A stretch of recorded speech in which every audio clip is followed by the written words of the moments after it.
evening, everybody. Welcome back to PSGL. George Morgan here and Jack Connett. All the lights are currently lit here on track, and it is go, go, go! Contact through the Mercedes teammate. Denoso with a crafty manoeuvre up the inside. Masterclass from the Chilean. Crucial championship points on offer here. Do not count down Danny Berezne. Longe has done the job. This is for the win between these two. Freddie Rasmussen wins the United States Grand Prix. Alfie Butcher wins for the first time ever. Lucas Blakely takes the championship. It's Barry Foreman. Jarno Opmeer is your champion.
No signal.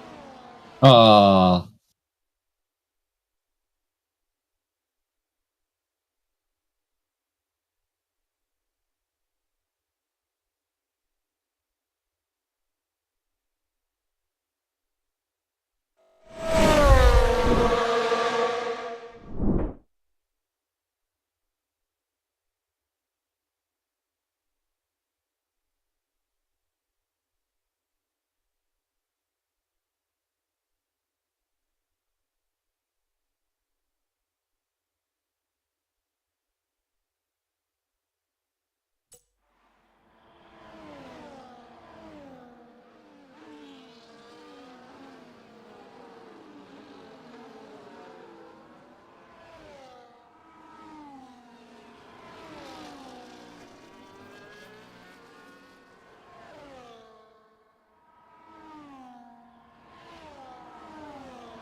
Not looking good. No. Ah, I can hear me. I cannot hear you.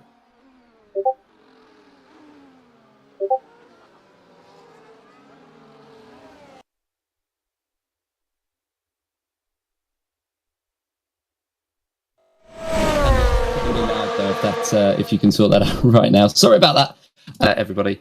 The video's gone dark again. Yeah, I know. It's because I'm trying to change things. Right, I will take you through it. We just sort out the technical issues. You think we're all good? We should be good. Hopefully, we're all good. Hello, welcome along to qualifying for round number 9. It is the Jeddah Corniche circuit. It is round number 9 of this 12-round season. Hopefully, we have fixed about every audio and video problem that there was under the sun. Apologies for all of the chaos and carnage that I have unfortunately ensued here. We should be good. And, well, we should have a good race on our hands tonight. We have got a lot to talk about going into this one. It is round 9, as I mentioned. It is PSGL. It's been a long time since I've been here, especially on the, the PC side of the fence. But it is my absolute pleasure to be joined alongside, you know, I don't even actually know your full names. I only know you by Cots at the moment. But how are we, and how much are you looking forward to tonight? Very good, very excited to get the action underway. 4 tier, or 4... Whoa, what's going on with my PC now? Are you able to hear me? I am able to hear you ever so slightly. I believe we are about to get a couple of people onto laps. Are we? No, not quite. I forget that this track map is slightly flipped, not as I normally expect it. But here we go. We are getting into this qualifying session quite nicely. As I said, apologies for all of the issues that we've had along the way. It's just sod's law.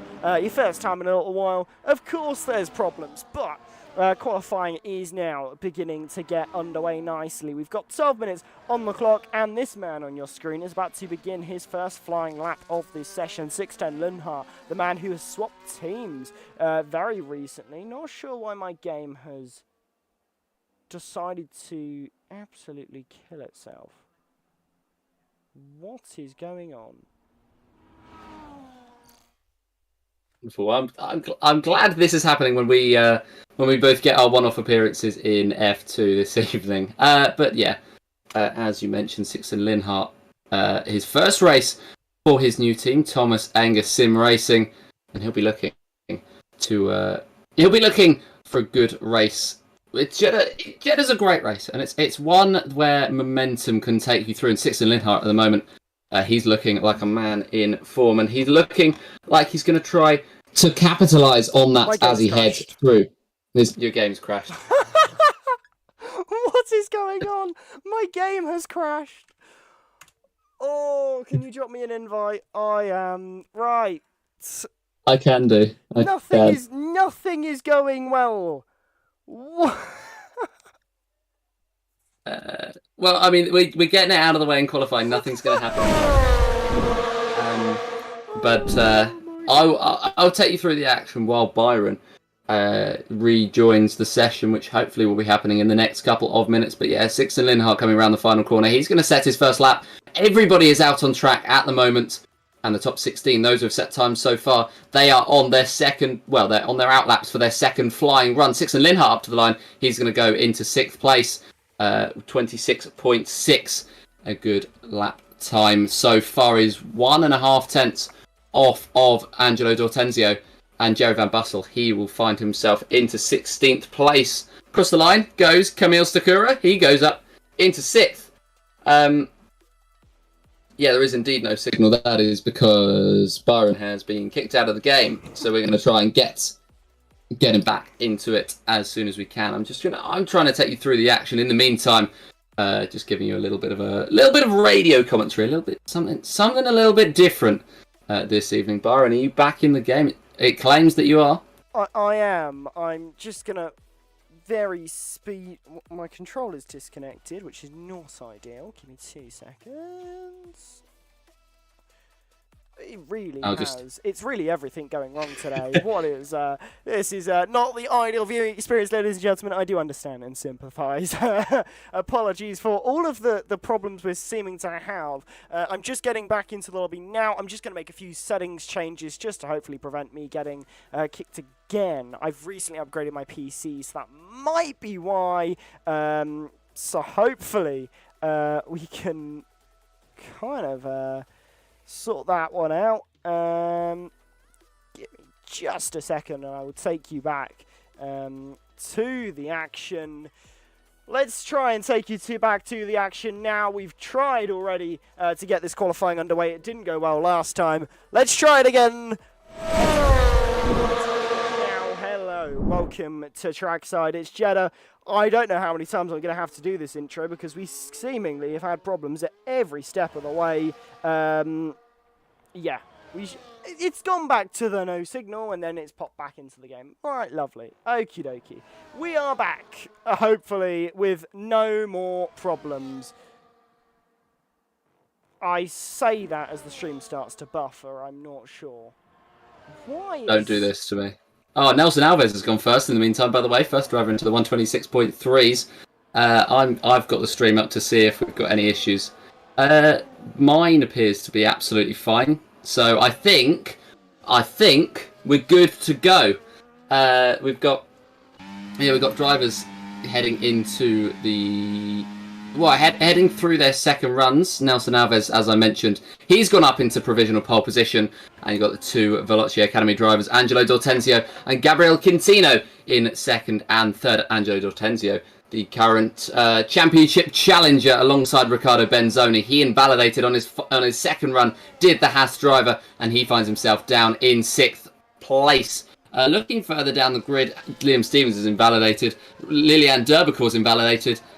Tudor Pressacan, he's on a push lap, but invalidation is going to be so incredible. Well, he's not on a push lap anymore. He's actually lifted off quite significantly. Felipe Saucer, are you on a push lap? No. I think a lot of the drivers have just backed out of their laps, preparing for the final 7 minutes of this session, where they're going to be able to go for one more push lap. And well, at the moment, it's looking like track limits are going to be king here tonight, with a couple of drivers invalidating on their laps. Benzoni, Stevens, and Derbacourt, drivers who I've been on board with as they've invalidated, but it's just one of those where it's so incredibly difficult to keep it on the circuit and in the right direction because of how fast, how twisty this circuit is. 27 corners around the Jeddah Corniche circuit, and you have to stay perfect through every single one of them if you want a decent lap time. I'm watching on board with Jan Halliday, who's on a push lap. He is currently in P20, and Plum last, the only driver not to set a time, and he's going to come up to the line. It's going to be a 1:26.494. 6th place is enough at the moment for the Aston Martin driver, but he's going to look to improve on it. A lot of the drivers are going to look to improve on their times. And Byron, take me through a lap on board with Sixten Linhart. Yeah, well, interesting from Sixten Linhart. He swapped teams very recently, going from the team he was with, FVR, over to Thomas Unger Sim Racing, and he's doing a very nice job at the moment on this lap time. Such a talented young driver, reminding everybody, this guy is just 15 years old. He's absolutely brilliant. He has so much speed. He's got so much to give. He's a brilliant driver here as he heads through Sector 2, and this section here, not too much in terms of a challenge here, but there are some quite tricky corners there, and taken very nicely from 610 now as we head through Sector 2 and towards Sector 3, and you've got a very fast left and right here just coming up. Look at the way they carry the speed through here. Oh, absolutely brilliant commitment from 610 Linhart as now into Sector 3. Is he improving? Well, it does not appear to have given me a Sector 2 timing line, so no idea if he's improving or not, but round the final bend he goes now. Sixten Linhart doing a stellar job on this lap time, currently 11th with a 1:26.607. Where can he take himself? He takes himself up to 3rd. It's a 1:26.445. That is not bad at all for Sixten Linhart, who heads up to 3rd. And I don't know who's next to come across the line. I think it might be Riccardo Benzoni. Yeah, Riccardo Benzoni, championship leader, is going to come into the pits. He wasn't improving. He was only 3 hundredths of a second down. But Kian Godendorp throwing his way up into 2nd place. But he's still quite a distance off Nelson Alves at the moment. He's 8 tenths off of the Williams man. And Kamil Sakura, well, he's got even closer. He's just 100th off of Nelson Alves at the moment. The Ferrari driver setting the second 26.3 of this session, and it looks like that's going to be the benchmark time as everyone heads on to their final runs. It's going to be, the aim is going to be beating a 26.3, a 26.2, I think will be good enough for pole position. Simon Lukomski, though, he's improving by almost 4. Nope, never mind, he's just invalidated on his lap. I was going to say he was up by 4 tenths. He's invalidated in sector 3, and so he will not... Oh, no, hang on. No, he has invalidated now, and so he will not be improving. Angelo D'Ortenzio! I said 126.2 will be enough for pole. And the Mercedes driver has done exactly that. 126.289. And that is definitely a benchmark time from one of the benchmark drivers in this series. He's 6 points down on Riccardo Benzoni at the moment. And he has the Haas driver currently down in P11, quaking in his boots. Yeah, not bad at all from Angelo to Ortenzio there. I am really bad with pronunciations, it does show. But really good lap times coming in from many of the drivers on the field at the moment. Just keeping an eye as to who's next to come across the line. It seems like everybody's coming into the pit lane. They're not really, no one seems to be on particularly good laps at the moment. So I think everybody, into the pit lane.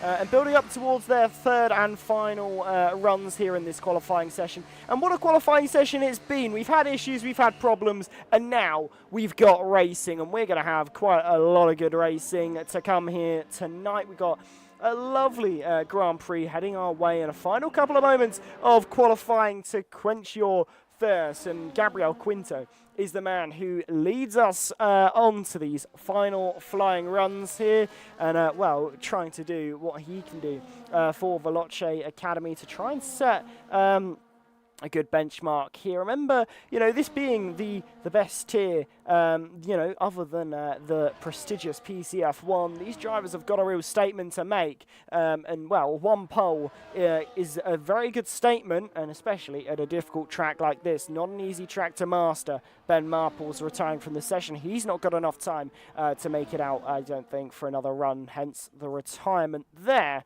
But plenty of drivers out onto the circuit. Just a minute and 40 seconds left to go. Yeah, a minute and 40 seconds. The final runs for most of these drivers. It does not include, though, D'Ortenzio, Marples, or Lukomski, who have all retired from the session. I'm sure we'll be seeing Liam Stevens and Camille Stakura retire as well, although they could... Well, I think it's unlikely now that they're going to get enough time to set a lap. But they are going to come out. They are going to try, but it's going to be incredibly tight. Just watching now as drivers come around for their final runs. It's going to be their final opportunity to go as high on the grid as they can. Kian Godendorp is heading round in the second sector. It's his teammate Gabriel Quintino who will set us away for the final runs. The Veloce driver currently in 6th place in this session, and he's going to look to improve upon that. He's not had the standout season. Well, he's only raced one race, and he didn't have a standout race there. He's going to want to stamp his authority on this PCF2 campaign. And the Red Bull driver heading through Sector 1 now. 6th place, it's a decent start from him, and he's going to come across the first sector split time. Just about improving. 900ths of a second is what he is up by. And Gabriel Quintino now heading through the second sector. That is an incredible start. And we'll see where he goes. Yeah, he was promoted from F3. I had it right in my head. I thought he was F3. He was promoted from F3 as he was first or second in the standings. But yeah, he was in the championship battle for that. He has sacrificed all of that to go up to, as you mentioned earlier, Byron, the prestigious F2. The checkered flag is waved. Camille Stakura has had the checker flag waved on him. He did not reach the line in time. Gabriel Quintino has retired. Oh, it has invalidated on his lap even. Kian Godendorp, Nelson Alves, they've both invalidated. So as I mentioned earlier, invalidations are going to be absolutely huge in this session. And now I'm watching on board with Sixten Linhart. He's heading through the first sector. He will not be improving either. So times are not tumbling at the moment. But we'll see as drivers head up to the line. As that's Leo Lund into 3rd place. That's Sergio Sobrino into 7th. Jan Halliday is going to come to the line. What sort of time is he going to have? It's going to be 126.375. But Riccardo Benzoni, I said Angelo D'Ortenzio had set a benchmark time, and Benzoni has now thrown his gauntlet down, and he's improved by a 100th of a second. Luca Rapace up into 7th. King Godendorp has invalidated 6th, and Linhart's heading through the final sector. Stevens, Derbicourt and Tope will come across the line to set their final runs. Tope improving up to 10th. Liam Stevens, he's heading through the final sector. So it's his teammate Sixten Linhart who'll be next across the line, but I don't think this is going to be a very good time. He's got a lot of ERS left. He's going to push up to the line, but it is not enough. And Liam Stevens, the last driver to set a time, and it's going to be good enough to head into 13th place. But it's pole position for Riccardo Benzoni. It's the 2 championship contenders on the front row. Yeah, what an interesting qualifying we've had. A very interesting 18 minutes. Although if you were watching the stream, it was only about 13 minutes for you guys watching at home. But Riccardo Benzoni on pole position here.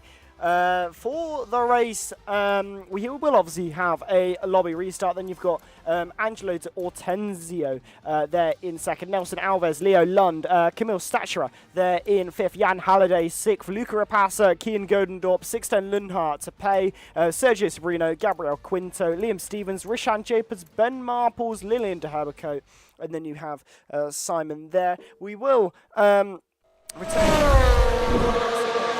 bit, but we have obviously got that lobby restart just to turn off that pesky ghosting, and your camera has gone it's gone walkabouts. Not quite sure where it's disappeared to, but I'm sure we can get you back in just a moment. But yeah, really interesting qualifying session, really interesting 18 minutes, and well, we've got a good race to come, hopefully. But yeah, really looking forward to this one. A bit of a mixed bag in qualifying. A few drivers maybe out of position, but I think usual suspects towards the top with the 2 championship protagonists, P1 and P2, so not looking too bad. No, absolutely not looking too bad. I think we have got an incredible race on our hands with a lot of different storylines to compete with. Obviously, the 2 front runners on the front row.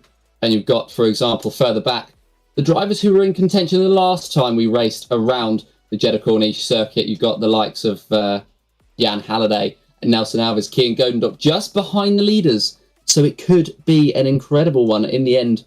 Last time we did race here, it was Julian Klaffenbach who came out on top. But Alves and Halliday, the 2 drivers who joined him on the podium, are 2 drivers also here tonight. So we've got some drivers who are incredibly quick around the Jeddah Corniche circuit. And yeah, I mean, they're going to try to stake their claim. Yeah, it's going to be really interesting. Oh, your camera has reappeared. I think it was an issue on my end. But yeah, we have got a really good race, I think, going into this one. As I said, we got that lobby restart. Bit of an opportunity though for us to have a little bit of a debrief. And yeah, what an interesting qualifying and what we've got going into this race. Let's go through the formalities that we didn't get to go through because we had a bit of a interesting start to qualifying. Here is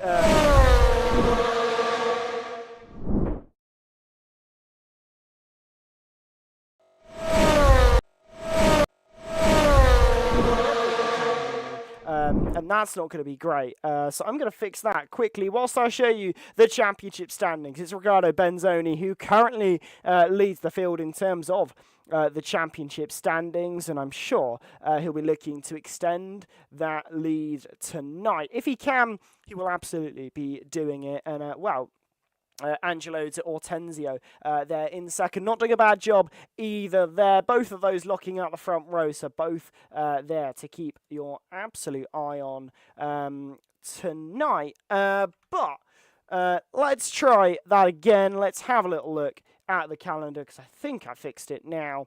This graphic, it's just another problem with these assets. Not quite sure what's going on, but here we are. It's round 9. We've got a festive break after this one, so it's your last bit of racing action, at least for PC before Christmas. But we have Japan, Vegas, and Bahrain to round off this exciting season. But now that we've let's actually talk about racing, because that's what we all want. The race isn't that far away. How are we feeling? Are you looking forward to it? It's going to be a good one, I think. I think it's going to be a very good one. I think Jeddah always has that potential to just throw something into the mixer, and anything could really happen around there. Yeah, as I mentioned before, the last time we raced here, we had a couple of drivers in very, very high contention who are maybe a little bit lower down the field, because we have had new contenders come in since then. The likes of Dortenzio and Benzoni, who they've staked their claim with a front row lockout. Now they need to just push on in the race, and they will need to just they'll need to try and prove themselves. They've proven themselves so far this season, and well, the Saudi Arabian Grand Prix just provides them another opportunity to do so, and to extend their potential championship lead, to narrow the championship battle down to 2 drivers, because although there is 6 points in between them, Nelson Alves, 50 points, he's not too far off. Yeah, I think it's quite close when you look at the championship, but it's always been close. You know, that's always kind of almost to be expected, I think, when it comes to PSGL and just generally everything. When it comes to racing, always so close. But I think, as I said, we've got a really good one. We're just waiting for the lobby to be set and for that lobby restart to all happen. I think someone disconnected, so we're just getting them back in. But we've got a really good lineup tonight. And as I said, like, we've got a bit of a kind of mixed up order, I think, which is what I'm looking really excited and forward to, because it's not often that drivers are really out of position. You know, I'm kind of looking at the grid at the moment. You've got drivers that we're used to seeing quite high up, like Rashan Jacobs, who's kind of down in 14th, Kian Godendorp. He's only in 8th, so maybe a little bit disappointed there, I think, with his result in qualifying as well. But yeah, really interesting qualifying session. Looking forward to this race even more. And we are, I think, getting the ready up signal now. So we're only a couple of minutes away from lights out here.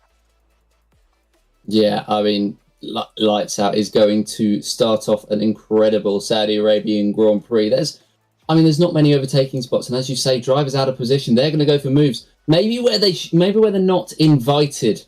I mean, the main overtaking spot is around the final corner. I'm sure that's not going to be the only overtaking spot that we will see this race, as drivers will be trying to fight their way through this twisty, turny sector 1, just sector 2, which is just so hard to get on the throttle consistently enough, and then sector 3, which is almost equally as tight and twisty. It is a great track to drive around. It's very fun to drive around. But then sometimes you can get caught a little bit too ahead of yourself, and that's where the sends are going to come out. And I'm sure we're going to see some incredible ones tonight. Yeah, absolutely. I think we're going to have a really good one. We will be getting underway in a couple of minutes' time, I would have thought. Everybody's readied up. They're loading into the lobby. They'll pop their setups on, get their strategies sorted, and then we'll be good to go. Obviously, in this kind of environment, they'll make a couple of tweaks, but hey, that's all to be expected, right? These are racing drivers. They'll even take their kind of result from qualifying, make those small little tweaks, and then they will... hopefully out the other end will be a very, very good race. But I'm really looking forward to this one. This is a bit of a tradition that some people have, some other people don't have. But hey, why not? Let's do it. Give me your prediction for the race win tonight. Oh, I love a prediction. To tighten it up at the top, I'll go with Dortenzio. Predictions are quite biased towards making a championship battle more interesting. So yeah, Dortenzio to win. Benzoni to give him a right fight up the top. Yeah, I think that's going to hopefully be what we see today. But yeah, it's going to be really interesting. Really looking forward to this one. We're going to have a real great race on our hands. And here we go. 2, 3, 4, 5 red lights here in Saudi Arabia. It is lights out and away we go here as we go racing for 25 laps here of action, and it is a good start from Riccardo Benzoni, Nelson Alves battling there with Angelo Ortenzio there through turn 1. So now one of our championship protagonists down a place, and a crucial place at that in terms of the grand scheme of the championship here, so it is not looking too bad at all. But the first lap of action nicely underway already. No drama, no incidents really, just a very clean start from Riccardo Benzoni, but he is under pressure here from Nelson Alves. It's the hards versus the mediums. Nelson Alves going on the attack here on lap 1 with a set of medium compound tyres. So what can he do here? He's going to have a lot of pace here, I think. Yeah, especially compared to those to the hard compound runners. You've got one of the top 4 on those mediums, and here goes Nelson Alves around the outside of Riccardo Benzoni through sector 2. Now they head into sector 3, still side by side, and Benzoni just has that line. Now Alves looking for the switchback, and he's around the outside, holding it as long as he possibly can. Benzoni allows him the space, and through goes Alves. The lead of the race is taken by the Williams driver, and those mediums working early on in terms of getting that position back. But yeah, 3 of the top 4 on those hard compound tyres. The middle order all sort of split. Sakura, Halliday and Godendorp all going for the mediums. Sabrino, Stevens and Lukomsky as well. It's 3 wide into turn 1 involving Stevens, Sabrino and Sixten Linhart. And Stevens is going to win in that battle. Leo Lund and Angelo D'Ortenzio side by side as they head through the first sector. D'Ortenzio having an awful start, almost dropping down to P4. He will do now as Lund has a stronger turn number 2. And the RB has made his way past the fellow Veloce Academy driver, but Nelson Alves trying to drive off into the distance. He's got 4 tenths on Benzoni. He's got 6 tenths on Leo Lund. But if he's able to break that DRS to the rest of the field, if they're both able to break the DRS to the rest of the field, this is going to bring a huge advantage to the top 2. Yeah, it's really interesting what we've got at the moment, but Camille Stachura is not looking too bad in this race. Neither is Jan Halliday, both of whom are right behind Angelo D'Ortenzio here, so could be about to make a place here. But Jan Halliday is nicely alongside, was alongside Camille Stachura there as they went through sector 2, but not alongside any longer. But now Camille Stachura very much on the back here of Angelo D'Ortenzio here, and doing a good job here as Angelo does get himself back ahead of Leo Lund, but DRS is going to be a big factor in some of these moves here because it is just worth so much lap time to expect Riccardo Benzoni to try and get himself back ahead of Nelson Alves here. As they're going to be really fighting hammer and tong as it's 2x2x2 as they go into turn number 1, but no real position changes here. However, I think Leo Lund will take them. Oh, who's that going around? That's Camille Stachura who's gone around in the background there. Why does my controller keep bringing up the menu? I have no idea. I cannot seem to figure this out. But Leo Lund, I think, didn't have an incident with Camille Stachura, but making an overtake, I think, from Jan Halliday and Leo Lund caused Camille Stachura to have a bit of a moment there. But lap 3, and already a little bit of drama in this race, but Nelson Alves continues out in front.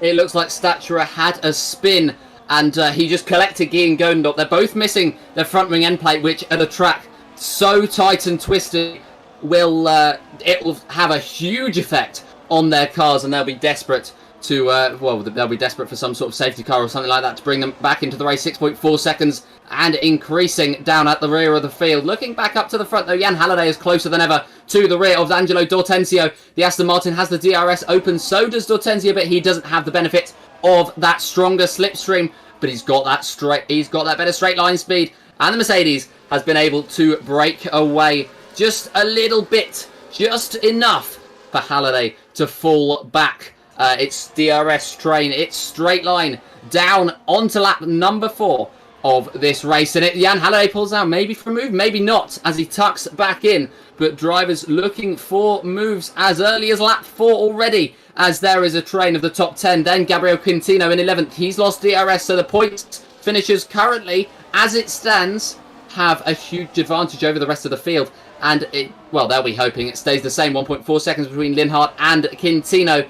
But as they'll fight, as they get further on into this 25-lap race, I'm sure that the rest of the field will get their way back into it. Quintino, in the meantime, is the first of presumably many drivers. Topper is the second to pick up a 3-second time penalty for quote-unquote corner cutting. It could be exceeding track limits. Liam Stevens and Leo Lund coming together, maybe a little bit on the exit. A bit of a wobble from Lund, and Stevens takes advantage. The mediums working for him, and now 3 of the top 5 are on those medium compound of tyres.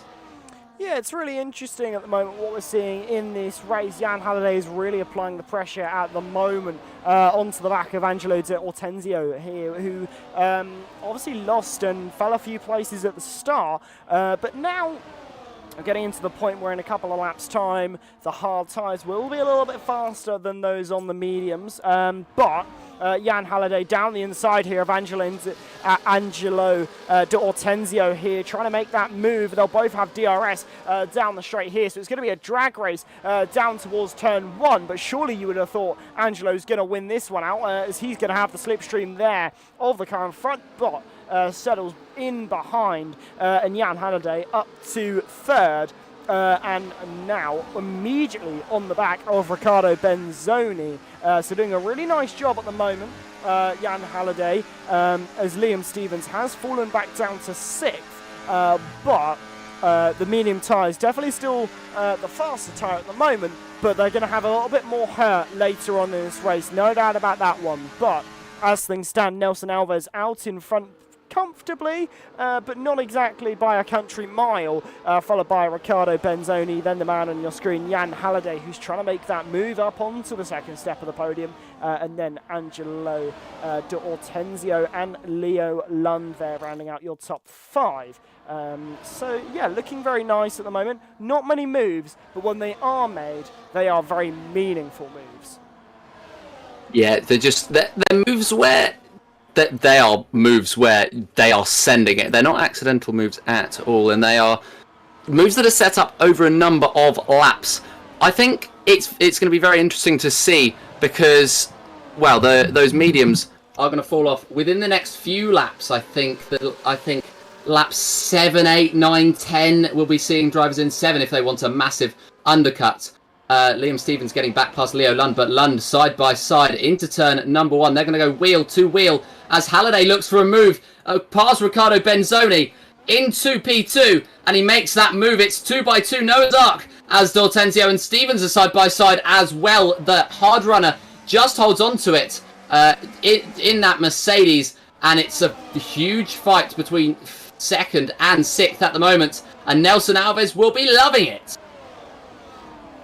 Yeah, Nelson Alves is in a really good place at the moment. He's only got a couple of attempts to try and get himself out of DRS, but we say a couple of attempts like that's not that much. It's a lot for these drivers to try and find, especially in this sort of situation, but Jan Halliday really having to wring the neck out of the car to try and get past Riccardo Benzoni and, well, as Angelo to keep that place versus Liam Stevens. We've got a real good... really good fight going on at the minute between all of these drivers here, as Jan Halliday was so close to the back of Riccardo Benzoni. I thought he might have tried to dive, but surely not there through that sequence of corners now. But towards our final corner of the lap, this is a good opportunity to try and make a move. It is going to be the corner that Jan Halliday makes not one move, but 2 moves up from 3rd to 1st. Jan Halliday is your race leader as we head on to lap number 7, but he won't have DRS down this straight, and this is really not great when Nelson Alves is on the same tyre. He will have that advantage, but he won't lose that place. But someone who may be about to lose a place is Liam Stevens, who is going side by side at the moment with Leo Lund, but Leo Lund has fallen susceptible to Luca Rapassa, who now is trying to make the move up into 6th place, but Leo Lund holds it brilliantly, holds it beautifully, and keeps that P6 nice and astern as he now looks to try and set his sights back after Liam Stevens, but Jan Halliday leading the way on lap 7 of 25. Yeah, and I said that the drivers 11th and down had fallen out of DRS. They've climbed back into it as Lilian Derbicourt is now 6 tenths behind Sergio Sobrino in that 11th place. And I'm sure they'll be trying to fight their way up in the next few laps. It's very, very close between around driver number 6 and down to maybe Rishan Jacobs in P12 even. That's how close it is. Riccardo Benzoni could be shaping up a move on Nelson Alves for P2. In the meantime, these places have been switched, and I think this is the crossover point where those mediums aren't quite as quick as they were and those hards come into their own. Now Riccardo Benzoni's going to try to take advantage of this. Nelson Alves bursting past Jan Halliday into the lead of the race, and Benzoni just sitting behind. I don't think he was expecting that move from Alves into the lead of the race. Halliday just looking so eager to let Alves through to get that DRS, and Halliday will go to the inside of turn number 1, retaking the lead of the race. So playing a little bit of games here with that DRS, and he has gotten past and into the lead as Alves sits back in P2. Everyone is going to be allergic to taking the lead of the race at the moment just because of the effects of that DRS. Well, you've got essentially 3 DRS straights in a row, and that is why it's so incredibly important to hold it. That is why Halliday backed off to let Alves through to pick up that DRS, and he will continue to do that, I feel, over the next few laps. I don't think he's going to be alone in that, as we could be seeing a number of drivers having opportunities to take the lead that they just won't take. They will sit behind, they will wait, and it's later on in the race where they will look to make that switch to be more aggressive, to take that lead. And at the moment, Jan Halliday playing this perfectly. Yeah, Jan Halliday is doing exactly what he needs to in this race to try and take a really good result. He's holding off cars behind very nicely, but so is Nelson Alves, because now those medium tyres are going to be beginning to feel a little bit more second-hand. As we see here, another change for the lead. Nelson Alves retakes P1. Jan Halliday falls to second, but surely Jan Halliday will try and retake that place along this straight, as he will get that benefit of DRS. And exactly as was mentioned about 10 seconds ago by me, that's exactly how it goes. But into turn 1, no one making a move. So it's really interesting, the strategies that we're seeing at the moment. Sergio Sabrina, though, the first driver off of the mediums to come into the pit lane for a set of hard compound tyres. Is this really all that those medium compound tyres are going to give in this race? I feel like maybe they've got 1 or 2 more laps in them before you are probably needing to pit, but clearly Sergio Sabrino going for the undercut and trying to do something a little bit different here. Yeah, it is an undercut, but it is an undercut that has been proven to work. And I think it is the next couple of laps, because those mediums they seem to have a dramatic drop-off, where around lap 7 they're pretty good. Around lap 8 they are not so nice anymore. And those mediums, those hards even, they just seem to hold it a little bit better than the mediums do naturally, because they are the harder set of tyres. But also at the same time, they feel better for longer than they realistically should do. They are going to be the most comfortable tyre to be on as you head into the later laps of this Grand Prix. You've still got a fight between these top 4. You've got drivers behind, though, don't forget, but 3/10 between Stevens and D'Ortenzio is too much. And Alves, Benzoni and Halliday having a scrap for the lead. Alves taking it, Benzoni coming through for the wooden spoon, and Halliday, well, he's playing those games again. DRS down the main straight is going to be his, but Angelo D'Ortenzio is going to pull alongside. They're 3 wide into turn number 1, and Halliday comes out on top. Alves tucks in. D'Ortenzio tucks in as well, but he's alongside his championship rival Benzoni. And as they head through the first sector, it is going to be Angelo D'Ortenzio who comes out on top for now, and he is the leader of the hard runners. That is what we're looking at the moment. Who is leading the hard battle, and when do the medium runners pit? Simon Lekomsky becomes the latest, and I think it's the next 2 laps where we will see Halliday and Alves dive in. Are they going to pit opposite each other? Are they going to pit next to each other? Who knows? But that is something we're going to wait and see. Liam Stevens and Luca Rapassa in the meantime having a scrap. It is going to be Rapassa on top. So those hards are definitely now quicker than those mediums.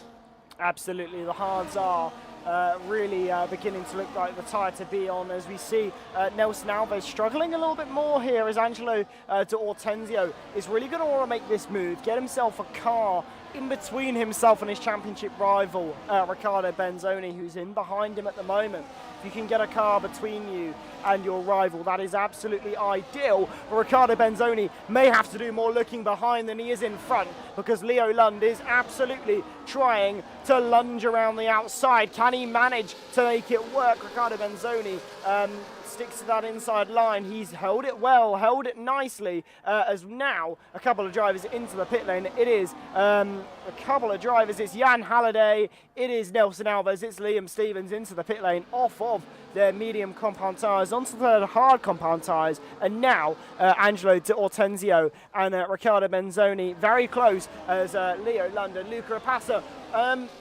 They were somehow inside each other on my screen, and they still are. They're ghosting through one another at the moment, and now Leo Lund out in front and ahead of Luca Rapassa here, but now most of the mediums into the pit lane. This is the point at which it is really important that those who have just pit for hard tyres get some good laps in. Yeah, they're going to have to absolutely fly now. They need to work together in order to get those laps in, and Angelo D'Ortenzio is going to be the leader of them. But as I said, they're going to be allergic to the lead of this race, and at the moment the Mercedes is just going to be the scapegoat as they all try to blast past, and they all try to get the quickest lap times possible. Halliday and Alves are 7 seconds off of Ben Marples at the back of the field. They are now at 14 seconds off of Tudor Pressacan at the back of the competitive field, and so it's going to be a very interesting chase. Benzoni switching for the lead of the race. It's going to be D'Ortenzio, the latest driver, to play that little bit of DRS games, and he will get it down the main straight. It's the top 7 who've broken away from the rest of the field. I say broken away. Jerry Van Bussel is only 8 tenths behind. D'Ortenzio retakes the lead of the race. Is it going to be a switch for P2? It's Rapassa and Lund looking for the fight. Benzoni makes contact. There is contact between the drivers. Benzoni 3-second time penalty for corner cutting because of the contact between himself, Lund, and Rapassa into turn number 1. Lund gets through into P3 ahead of Rapassa. There's a front wing end plate flying from somebody, but Benzoni holds on to that P2, but crucially 3 seconds worth of penalties, and now he's 8 tenths behind Angelo D'Ortenzio. Yeah, really interesting there. That's not what Riccardo Benzoni would have wanted at all. I believe the damage may have been to... I can't even tell who the damage was from, actually. I'm not sure if the damage actually came off any car, if I'm actually perfectly honest with you. I think maybe the game's just thrown something out there for the sake of it. But Riccardo Benzoni, he's going to be gutted with that penalty as well, because I'm not sure if that's the sort of penalty that the stewards would even remove. He cut the corner after making contact with another driver, but he cut the corner. He kept a place that maybe he shouldn't have necessarily been able to keep. So definitely that one's going to go to the stewards, because Riccardo's going to want it removed. But I think definitely Angelo D'Ortenzio's not going to want it removed at all, because the ramifications of that could be huge. As now, lap 12 of 25. We've still got a few laps until we'll see these hard tyre runners in. But if someone's thinking of a little bit of an undercut, which I think Gabriel Quinto may be thinking of, as he and Tudor Pressacan come into the pit lane for a set of mediums. But definitely really beginning to heat up a little bit in this race as our championship protagonist Riccardo Benzoni has a dramatic blow in what could be a decisive race. Yeah, it could be absolutely huge, and Benzoni is going to try and work his way now back into that sort of 3-4 tenths range behind D'Ortenzio. We can feel a little bit more comfortable. He's now 6 tenths behind, so a little bit better. But it's going to be the Haas drivers' game to try to fight. And it's going to be D'Ortenzio's race to lose in terms of the battle between those two. But at the moment, you've still got Halliday and Alves. They are now still 14 seconds off the rest of the field. But you don't forget that we saw the rear drivers of that. So the likes of Pressacan, the likes of Quintino, we saw them come into the pits. Ben Marples is now the driver at the rear of that. Oh, no, sorry. Jerry Van Bussel is now at the rear of that field in 8th place. Ben Marples is their next driver up. 6 seconds down the road.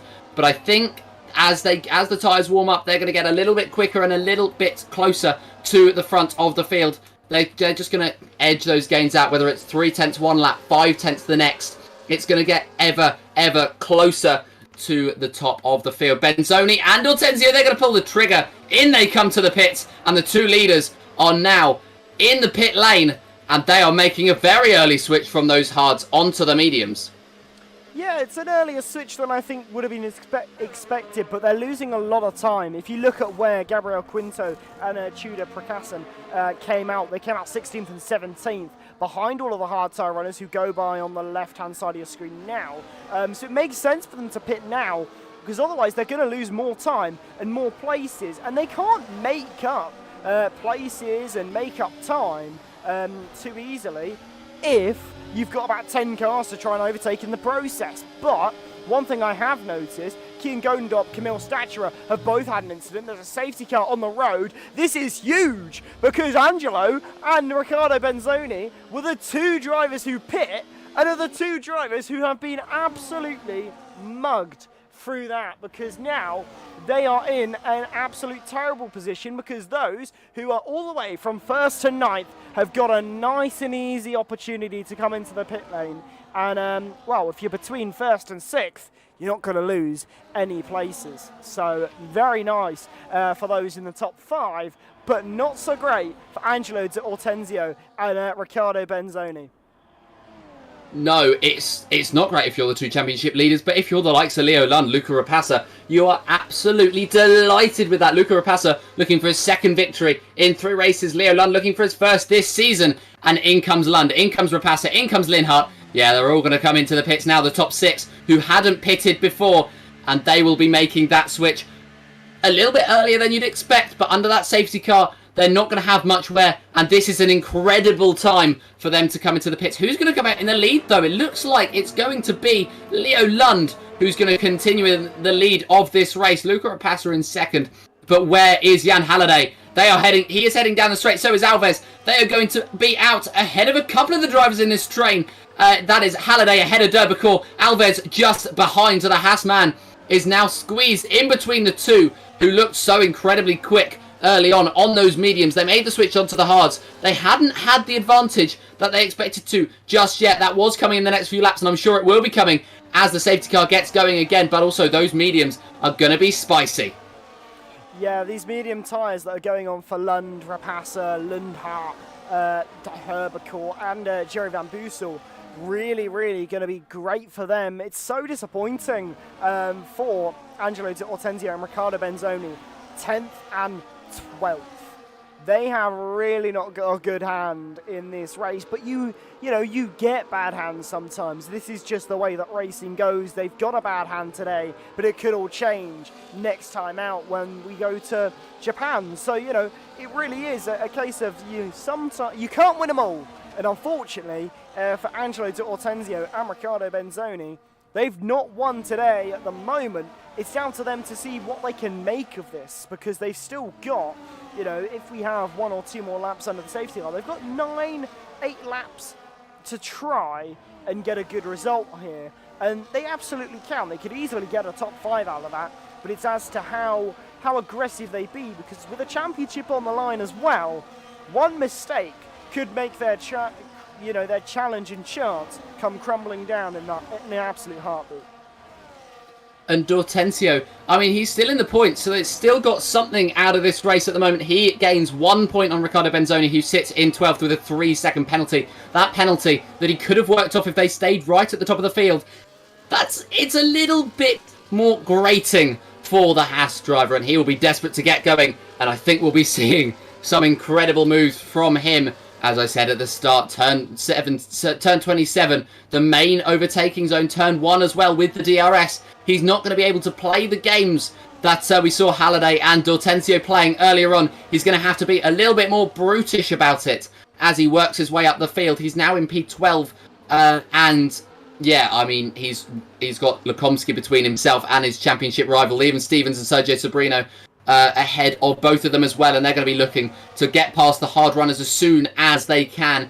I believe the safety car will be in this lap. Felipe Salsa is the only driver not caught up because he came into the pits on that last lap, and his teammate Leo Lund will lead us away. The 2 Veloce Academy drivers, I don't know if it was an accident, but they've worked this one perfectly, and now they're at the top of the field. Well, obviously they weren't predicting a safety car, but I don't know whether they were going to come in on that lap either. It seemed like the lap to come in, and it was a perfect time for Stakora and Godendorp, whatever happened there, to come together for everyone up the field. And Lund, Rapassa, Linhart, and well, to an extent, Lilian Derbicourt and Jerry Van Bussel as well. They will be so excited to get going again, to demonstrate the pace they have on those mediums, and maybe break the DRS. Yeah, going to be interesting to see what we've got here. We should be hopefully getting back under green flag running at the end of this lap, I would have thought. But Leo Lund will be leading us away from this safety car restart, whether it's this lap or next lap. We should be finding out in the next couple of corners as to whether it will be this lap or next. I think it's most likely going to be this one, though, as we go through the timing line. We should be able to find out in a second. Please, yes, thank you. Let's not have another lap of safety car. We do go back to green flag running at the end of this lap. And, well, these drivers, Leo Lund, Luca Rapassa and 610, they're in a really good place here. They've got the best tyres of the field. They've got a driver behind in the form of Jan Halliday, who's on more worn hards. And because of this safety car, they've been able to really build in and make those tyres work. I believe we've had a spin at the back of Lukomski, who I think has had a spin right, which is very annoying for him. But the action must go on nonetheless, unfortunately, irrespective of that problem for Lukomski. So, back under green flag running, and Leo Lund leads the field here as we get back under green flag conditions. And Luca Rapassa not putting a challenge to his teammate in terms of his real-life academy team, but in the form of action. We've got a yellow flag in Sector 3. Don't be another safety car, please. I don't want another one of those in this race. That would kill all of the action as we now are getting this action back underway. And Lilian de Hervecourt, 3-second time penalty for him, but ahead of Jan Halliday. So now 4 drivers in the top 4, all on more new medium compound tyres. Jan Halliday is going to be a bit of a stopping block, I think, to prevent Jeremy Van Bossel from getting into that fight. You say that Lilian Derbicourt absolutely sent it into turn number 1. It was a late lunge, but it was a great lunge from the Haas man, who made his way up into P4, and he's able to go further as we see Angelo D'Ortenzio making his way past Liam Stevens, trying to put drivers in between himself and his championship rival as Simon Lukomski was no more. Stevens and Sobrino now are the drivers in between the two, and Riccardo Benzoni hasn't quite had the safety car of his dreams. He hasn't actually made up any positions, and he's looking to make his first on Sergio Sobrino as they head around the final corner. The Haas man clinging to the outside line. He makes that move stick, and he's going to get the slipstream off of Liam Stevens ahead of him as well. Fastest lap for Luca Rapassa. Is he going to make a move? No, he's not. He's almost bump drafting Leo Lund into turn number 1. And these two are looking to be the latest protagonists for the battle for this lead. Sixten Linhart 5 tenths off, and Lilian Derbicourt 7 tenths off behind. So it's Lund and Rapassa fighting for the race win. And at the moment, it's looking as though Rapassa has the pace edge, but Lund, he's got the track position. He's going to be able to defend. But how much longer can he hold on from the Mercedes? It's going to be another corner that he's going to cling on to the position. And it's now 2 tenths between Lund and Rapassa. Angelo D'Ortenzio, in the meantime, he's had incredible pace since the safety car restart. He makes his way past Nelson Alves, and he's up into P7. However, he is over 1 second behind Jerry Van Bussel ahead of him. And he's going to try and gain that back, as the DRS is active. But that could be an issue. The fact that the DRS is active, and he's 1.3 seconds behind Van Bussel. Van Bussel, who's going to have DRS on Halliday ahead, and Alves actually getting back past D'Ortenzio. So this could be the moment that could define Angelo D'Ortenzio's championship. Is he able to climb up and gain those points ahead of Jerry Van Bussel and his championship rival Riccardo Benzoni, or is he left to stick it out fighting for P7 with Nelson Alves? We know one thing, and that is that Luca Rapassa is not going to play any more DRS games. He heads into the lead of the race. Leo Lund drops behind, and it could be side by side into turn 1. Is it going to be? It doesn't look like it is, as Rapassa takes the lead of this one. Alves and D'Ortenzio, they are fighting at the top of this of the second battle, or the third battle even if you count Van Bussel and Halliday as their own fight. And Alves now 1.5 behind Halliday and increasing. Yeah, I mean, Yuri Van Boostel, Jan Halliday, they've got themselves into a weird, awkward spot in this race. They've not got DRS from a car in front, and they haven't got anyone behind. So they're kind of in a bit of no man's land, although I think that will probably change as we go through the final couple of laps that we've got in this race. But 4 drivers at the front battling for this race win. Luca Rapassa, Leo Lund, Sixten Lindhardt and Lilian de Herbecourt. Such talented drivers. Lilian, though, obviously having a penalty to his name at the moment. But obviously post-race stewards could have a different story on that, as Nelson Alves is overtaken by Angelo de Ortenzio there. But these drivers are very close together, but Angelo has got a bit of time to find to try and get himself within a 1 second window of the car in front. We got another change for the lead as Leo Lund re-overtakes Luca Rapassa. But here we go, going into the final stint of this race, and at the moment it is all stations go for Leo Lund and Luca Rapassa, who are going to look to try and just hold this one to try and take what will be a Veloce Academy 1-2, which would be a stunning result for them. Indeed it would. I mean, they won't... I mean, following the controversy in Monaco about maybe the teamwork between them, they'll be not looking at it, quote unquote, and I'm sure they won't be. I mean, and Nelson Alves and Riccardo Benzoni really getting their elbows out, by the way. Full P8 and P9. The Haas driver and the Williams driver banging wheels through Sector 1. Benzoni coming out on top in his desperation to get up ahead and ready to fight with his championship rival Angelo D'Ortenzio. He's now 8 tenths behind him and looking to close in, as it looks as though they are going to peak in P7 and P8 for this race. Quintino and Stevens behind, fighting there side by side. Stevens is going to have the inside line. He's going to dive to it, and he's going to get ahead of the RB driver. Looking up to the lead, though, that's the other RB team. It's going to be Racing Bulls for 2025. At the moment, it is VCARB, and Leo Lund holds onto it ahead of Luca Rapassa, but the second DRS of 3 could be the turning point, and Rapassa to the inside, to the lead of this race. And it's the Mercedes driver back on top. Sixten Lindhardt, Lilian Derbical waiting in the wings for this move. It could be turn number 1 where a move is made. It's going to be turn number 1 where Lindhardt's going to try to close in. And, well, it's going to be Leo Lund and Luca Rapassa swapping for the lead once again. There's certainly teamwork going on there. And Jerry Van Bussel and Jan Halle swapping once again. But it could just be a little bit of DRS gains, a little bit of warding off of the drivers behind these yellow flags out. That is for Tope, who has gone round, and he has lost his front left end plate. So not his day either, as he's been almost invisible throughout this entire race, out of the points. And now he drops even further. He's only ahead of Felipe Sousa, who could be fighting away with him. Lap 21 of 25 now. Leo Lund leads, but he and Luca Rapassa are the 2 contenders for this race victory, you'd think. Yeah, but I think anyone in this top 4's got a really good chance. Gabriel Quinto and Rashan Jacobs continuing to battle towards the back of the field. But I think anyone in this top 4's got a really solid chance here. But Jari Van Boosel, he's not been able to catch up to the top 4, so he's kind of out of the equation here. And with a decent chunk of time between them, no one, I think, else is going to be able to get themselves into the frame here for the race win today. But we still got a real good amount of action still to come in these final couple of laps. Leo Lund, Luca Rapassa continuing to change places once more. Lilian de Herbecourt trying to make a move around the outside of Sixten Lindhardt here as we head on to lap 22 of 25. And now Lilian and Sixten going to be battling all the way down into turn number 1. Sixten may have to even back down on this one. He does back down on this occasion as Jan Halliday and Jerry Van Boosel swap places as well. So sign that the hards may be better than the mediums now,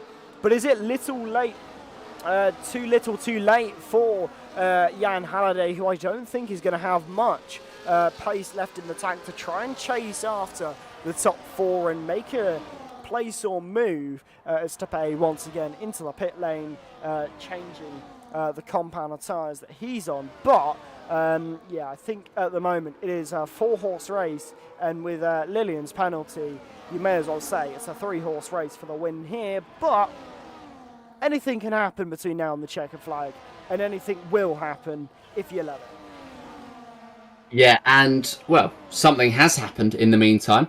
Don't know if you picked up on this. The two championship leaders, they're back within DRS. They are now 2 tenths and 8 tenths, respectively, behind Jerry Van Bussel. That means that they are 2.7 seconds off of the lead pack, or their pack at least is 2.7 seconds off the leaders. So with that pace that they're showing to get back into the DRS, D'Ortenzio and Benzoni, they could be in for a late charge in this race. It'll have to be a late charge, and they'll have to get around Van Bussel and Halliday. Van Bussel goes through and he opens the door for Angelo D'Ortenzio, who tries to hold it around the outside. DRS will be available for both of them as they head into turn number 1, and it's going to be D'Ortenzio. He makes the move on Halliday, and he makes the move on Van Bussel as well. It's the lead of this pack now for the Mercedes. That could be crucial in terms of getting ahead of Riccardo Benzoni in the championship, and he will take P5. His eyes are now set. His sights are now set. And it's Sixten Linhart's DRS that he is going to try to gain. He's got 2 tenths in that first sector.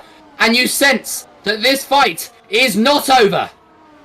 No, it's definitely not over. I mean, both championship protagonists are trying their best here. Riccardo Benzoni, he's got a lot to do to try and get up to where Angelo is now. 2 cars to try and overtake Angelo. I said they could probably recover to about a top 5, and it's looking like that's probably about what they're going to get. But anything more than that, I think, is a little bit out of the question for them. But as I said, if anything can and will happen, it absolutely will fruition. But Jan Halliday is really struggling, I think, on these harder compound tyres.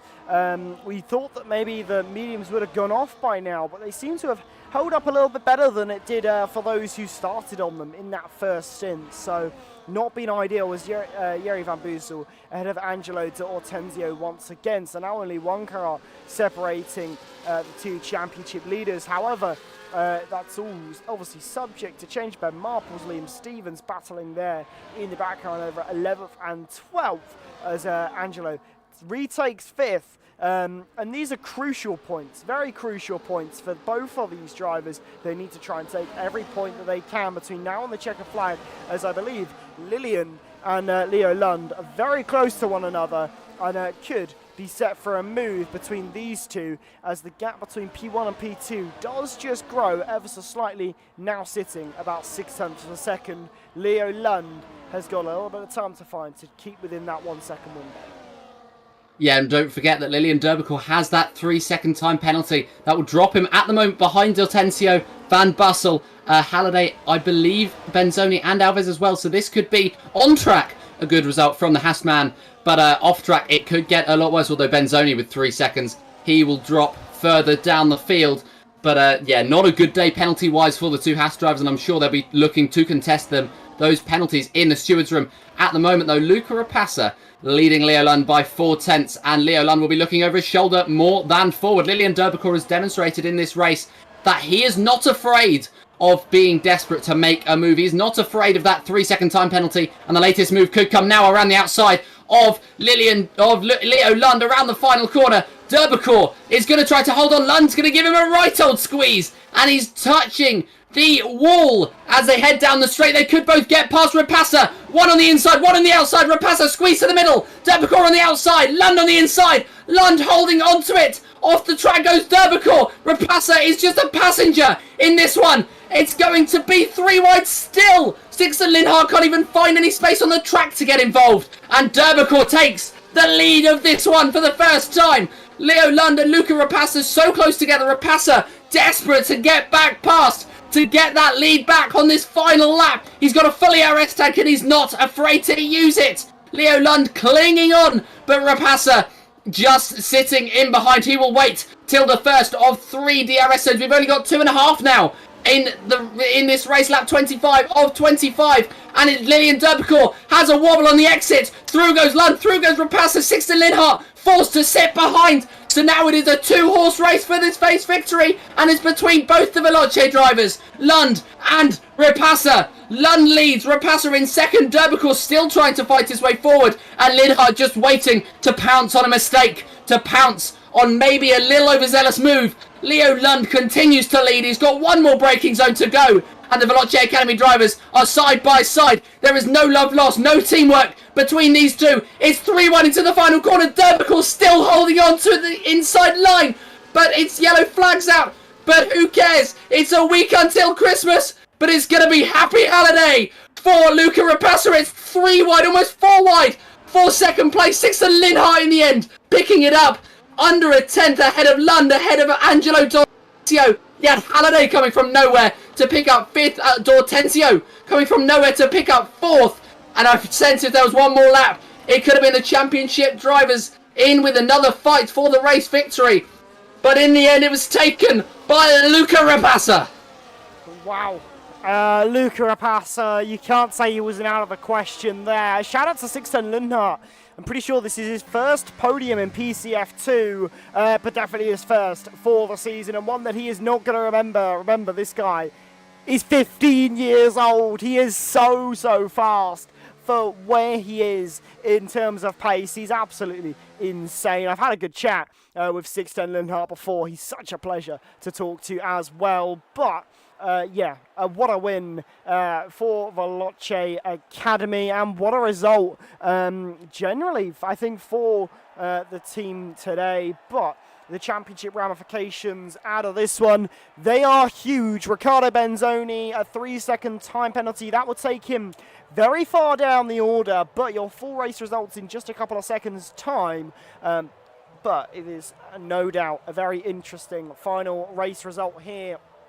As we look now to those final race results, Luca Rapassa winning this one, Sixten Lindhardt, Leo Lund second and third, then Angelo Dortenzio, who gets 4th there, which is crucial for him, Jan Halliday, Jerry Van Boosel, then Lilian de Herbecourt, Liam Stevens, Rashan Jacobs, Riccardo Benzoni does just round out that top 10, then Nelson Alves, Ben Marples, Tudor Prescombe, Filippo Salsa, then Gabriel Quinto, Sergio Sabrino, and then Tapei, and then your 3 DNFs, Simon Lakomsky, Camille Statura, and Kian Godendorp. Not sure the incident that happened between those final 2 drivers. We'll have to see if we can find out, because I'm sure that was a pretty nasty incident to bring out that safety car. But Luca Rapassa, from 7th on the grid, your race winner, then 6'10", 9th to 2nd. What a result for them.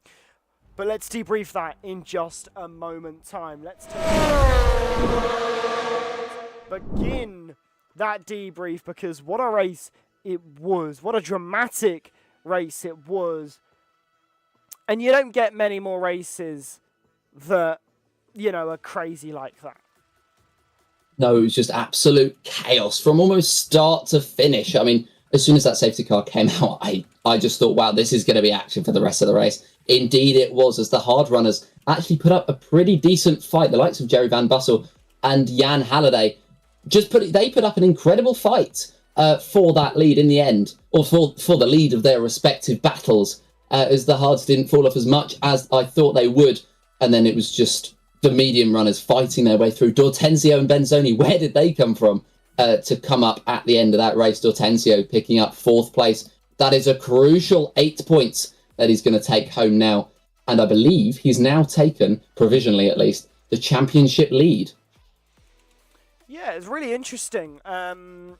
Really interesting what we've had going on in this race. Really dramatic, kind of the ramifications of this one. A 3-second time penalty going the way of Riccardo Benzoni. That is not what he would have wanted at all. 6'10", not getting in for an interview today. But what a shame to not get a word from him.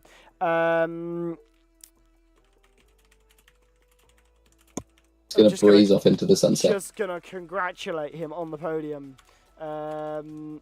because he has had a brilliant race, Sixten Lindhardt. But hopefully we can get a couple of our other two podium sitters for Veloce Academy. But from your side, the podium generally, thoughts on that podium, because I am absolutely mind blown. Well, I mean, it could have gone it could have gone anywhere. It could have gone to anyone in that final battle. It was Luca Rapassa, obviously, on top. Then it was 3 wide, and then just behind them, I think it was Jan Halliday, who came home just hoping to pick up that slipstream from Sixten Linhart in second place. Under a tenth between second, third, and fourth is nothing to be sniffed at. And then another, like, whatever it was, a tenth back to Jan Halliday. That is probably the closest finish I've ever seen. Maybe not for the race lead, but that is probably the closest finish I've ever seen. 4 drivers who could have arguably been within a tenth of each other had Halliday, Rapassa even pulled out to the inside line. I have no words. Yeah, really interesting. I do believe we're going to get a word from Luca Rapassa, your race winner. Let's hear from him now. Luca Rapassa, welcome into the commentary box. And, well, thank you for giving us a race to remember. Firstly, can you hear me? Yes, I can. Absolutely brilliant. Well, congratulations on the race win, first and foremost. Very interesting race and a very interesting strategic race due to that safety car. When that safety car came out, did you check out? Did you know that was your race win, or did you know you were still going to have to fight for that hammer and tong? Well, it was never going to be a straight win because the DRS is so powerful, so it's very easy to keep up. But from the safety car restart, I noticed Leo just tried to gap. I just followed him. I think Sixten as well. We just all tried to gap the hard runners, and that worked. So we had like our own four-way scrap. And then it was just trying to be in the best position on the last lap. We went 3 wide into it, so that was a bit scary, but it went well.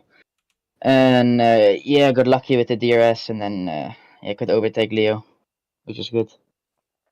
Yeah, and obviously Leo Lund, he is your teammate. You both represent Veloce Academy. Was there any kind of drama or fighting between you guys? Were you in a call together, or was it kind of head down and just do the job? We're just hoping we're on the same strategy, thinking the same way, just trying to get the best results for both of us, basically. Fair enough. And obviously, battle with Sixten Linhart kind of went down to the line, as well as with, I believe, if I remember rightly, it was Lilian de Herbecourt. You went 3 wide into turn 1. Bit of a scary moment. Did you think you were going to come out of that the better, or was it a little bit hit and miss, do you think? Well, when I saw it through, I was like, I'm backing out. I'm not going to stay in the middle of this. It's not going to end well. And then Lilian tried to play DRS games, which helped me because, I got right up behind Leo. And then, in the last corner, I noticed Leo on my inside, but I think Lilian was there as well. And I think they made contact or something. But, it was good.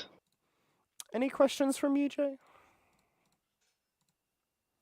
I mean, just a couple on the not DRS. I won't call them DRS games, but what was a couple of times we saw you drop back. Were you intentionally trying to pick up DRS, or was it just something to maybe get in the minds of the drivers behind you? Drop back at what point of the race? Because I don't know exactly. Was it like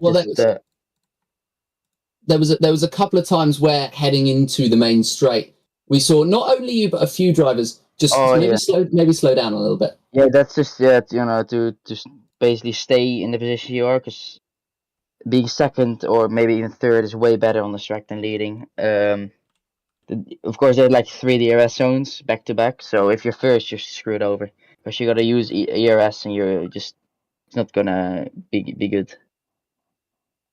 Yeah, well, congratulations, Luca, on that race today, and good luck for the rest of the season. Thank you. Lovely. Well, I think that's pretty much it for that one. We haven't got anybody else to chat to, just to kind of round off that, our other man on the podium. But I think it's a good point to just remind you the rest of the season. I didn't have this graphic set up properly before, but I managed to fix it and sort it out now. We've got 3 rounds to finish off this season after what has been a chaotic and very memorable and traumatic Saudi Arabian Grand Prix, but they always are. We've got a bit of a break now up until January 9th when we return for Japan. I hope you all have a lovely Christmas break. And then we have Japan, a further break, and then Vegas and Bahrain to round off our season.